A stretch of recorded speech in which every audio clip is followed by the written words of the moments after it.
we did make the decision to put her into hospice, but my intent was the reason I was scared to death of her getting sick again. And the thought of being in hospice and dying at home was just, I didn't want any part of that because I thought it'd be too scary. I wanted to support that kind of thing. So the only reason we agreed to go into hospice was because they told us that we could revoke it at any time, and that if she got sick again and we wanted to go back in the hospital, we could do it. So that's why we went into hospice, because there was that option. So we went into hospice like November.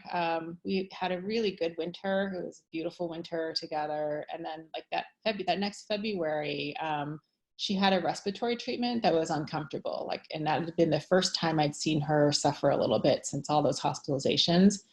And it wasn't even anything, I mean, she'd been through much worse, but it really took me back to all that she had been through and it was really hard for me to see her suffer and be in pain.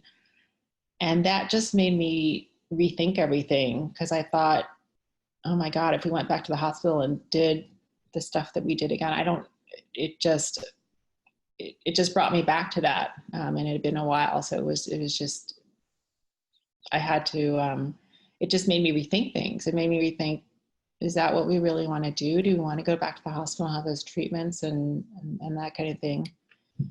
And that night I was just,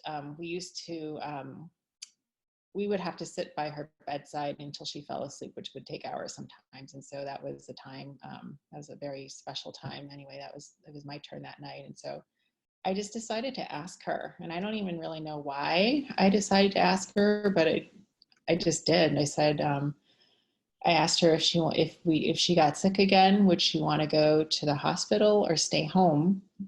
And she said very quickly, no hospital. And I followed it up by asking, if you go to the hospital, it would give you a better chance of coming back home and spending more time with us.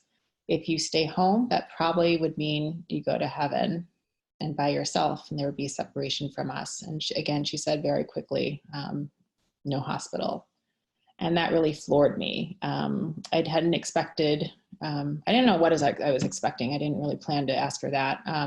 But her answer came so quickly and so clear. And with my follow-up questions to try to make sure she understood it, she never wavered. And so that stunned me.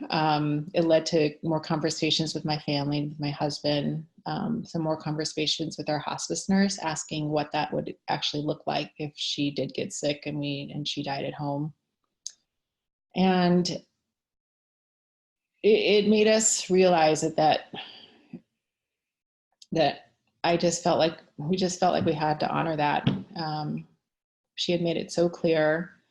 We had the support of hospice. We knew that we could call on them. We knew we could keep her comfortable, and still there was that out. We still knew that we could plan on keeping her home, but we still could revoke it. And we could, if she changed her mind, or if we changed our mind, we could change it. So I guess that made it less scary, knowing that we could make that decision. We could have another plan, but it could be amended again.